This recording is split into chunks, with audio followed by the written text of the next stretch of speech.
Okay, so at Memphis Neurofeedback, what we do is we train brains to recover from problems and to function more optimally. So we see people who have issues like ADD, memory loss, traumatic brain injury, and we can actually train brains to work better without medication, because the medication actually doesn't fix a brain. The medication puts it's like putting a straitjacket on the brain. It prevents it from healing. So you don't want that. We do 3D neuroimaging. We do brain mapping so that we can see where your brain is functioning outside of normal limits, and then we know where to train that brain. We have fun and relaxing training modalities that we use to train the brain. So if you'll hit the next slide, I'm going to just show you, this is a brain map, and wherever you see on this top line things that are not white, that's all outside of normal limit. So on the red, we've got brain waves that are functioning way too high, lots of anxiety, and the blue, that's a sleeping brain. So we look, and that's very simplified. We look here, we've got a bunch of inflammation going on, and we'll talk about that in a minute. Next slide, please. That's a dark picture, but this is my daughter, my oldest. She is a beautiful ADD girl who we've spent years training her brain, and she's now a national merit finalist. But this is what it looks like. You put a brain cap on, and the computer's reading your brain and checking it against a normative database 32 times a second and adjusting the feedback that quickly so that your brain is getting real-time learning. And what do you do while you're doing that? Next slide. You're watching a movie or you're playing a game. And when your brain starts to function the way we want it to, the movie or game will play. And when your brain stops functioning the way we want it to, the movie or game will shrink. And that happens thousands of times during a session. And your brain and body actually learn how to function in a better way. Okay, next slide, please. So who do we help? People with ADHD, autism, anxiety, brain injury, concussion, depression, memory loss, cognitive decline, and dementia, which is increasing drastically. Migraine, chronic pain, PTSD, seizure disorder, sleep disorders, sex-related disorders, and stroke recovery. All right, on with my talk for today. So, how many people here feel stressed? Yes, we all do. All right. So what is stress? Stress is an internal job. So stressors are things outside of you, right? They're the events that happen. They can be things that are inside your body, like thyroid issues and physiological things that are going on that are stressing you. But stress is actually how you perceive and interpret the things that are happening around you. It's an inside job, which is good news because you can change how you think about things and perceive them. The top 4 stressors reported in our nation today are money, work, family responsibilities, and health concerns. Anybody have any of those going on? A little bit. Okay. So there's positive and negative stress. All right, and so positive stress helps us get motivated, right? We need some sort of stress or we'd be like a sloth. Negative stress, though, gets us too amped up. So this is a performance curve, the how am I doing curve. When we don't have enough stress, we're apathetic and unconcerned and lazy. But when we have too much, we're anxious and angry and frustrated and we don't perform well. So we need to get our stress in the high performance zone. And we can do that by the way we think about things and some other things that I'm going to talk about in a minute. Next, please. So what are the natural effects of stress? Well, who's heard of fight or flight response, right? Okay. So what happens when you go into fight or flight response? First, what kicks it in is somehow you think you're in a live or die situation. And it doesn't have to be a conscious decision that you go, oh my gosh, I'm in a live or die situation. It happens much faster than that, all right?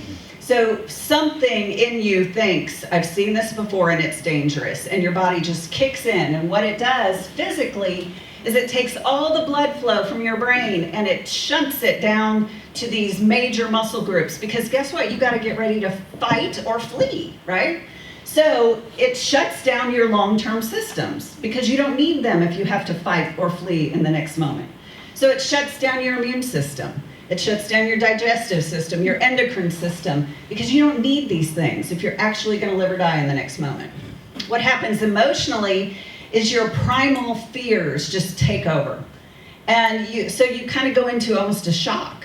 right? And you dissociate. You might feel kind of numb. And there's a reason for that. If you're going to fight or flee in the next moment, you don't need to be messing with all these nuanced emotions. Mentally, we have what we call the amygdala hijack. And that means that your the amygdala, the emotional part of the brain, shuts down the frontal lobes where you think. Because you don't need to be trying to make a bunch of decisions. You need to run on instinct if you're going to live or die in the next minute, right? This is just going to get in the way. So, all right. So we have appropriate times where we want that fight or flight to kick in, right? If you're in a live or die situation, you want to be in fight or flight because that's the most efficient way for you to fight or flee. But too many times we go into fight or flight when we are not in a live or die situation. So we get acclimated to this fight or flight situation and we end up staying in it chronically. So what happens? The frontal lobe shut down. So when we need to be thinking logically and coming up with creative solutions, we can't because we got no frontal lobe going on here, all right? Our stress hormones are elevated. Our long-term survival systems are suppressed, our immune system, our endocrine system. And the stress response becomes more and more and more habituated, so we stay there longer and longer. And the sum total of all this is our bodies just wear down and our brains don't function well. So who here has struggled with brain fog? Yeah. That's a nice term. Yeah, and most of us do because we live in a chronically stressed environment. So the 6 most reported stress symptoms are irritability and anger, anxiety, lack of interest and motivation, fatigue, overwhelm, and depression. Anybody felt those? Yeah. Okay. The cost of stress. Nationwide statistics show that 36% of people suffer job-related stress. That's all. I know. I think that's low. The estimated cost of work days lost due to stress is $30 billion a year in the United States. Wow. And 8 out of 9 doctor visits are due to stress-related conditions, and this is estimated at $190 billion cost per year. It's a big deal. So what do? First of all, I'm just going to get on this, Miss Rena. Eat right. Food has a huge impact on your brain and on your mood. So stop eating grain and wheat and sugar. Just stop. We know that it's destructive to the brain. It's toxic, so stop. Just stop. Eat good food. Eat vegetables and good fat. Your brain needs fat. Cholesterol is a necessary nutrient for your brain and the foundation of all hormones. So stop listening to conventional advice and do your own research. Next. Practice smart sleep. Okay? You gotta actually work on your sleep. SMART is an acronym for same time to bed each night and before 11, because that's when your brain actually detoxes and prevents you from dementia. Your brain needs to detox and clean out, and mostly it does that before 11 at night if you're sleeping. If you're not sleeping, too bad. M stands for magnesium. Take magnesium, it helps. A, away from electronics. Get your electronics off at night, off in the house, and get your phone away from your head. R, get it really dark. Tape over things that are blue lights. Get them out of there. And temperatures low. You need to have low temperatures to sleep. Amen. I see her looking at her. Okay, now here's what I really want to talk about. One of the biggest things that we can do to train our brain and body against stress is, I just call it breathe your blessings, okay?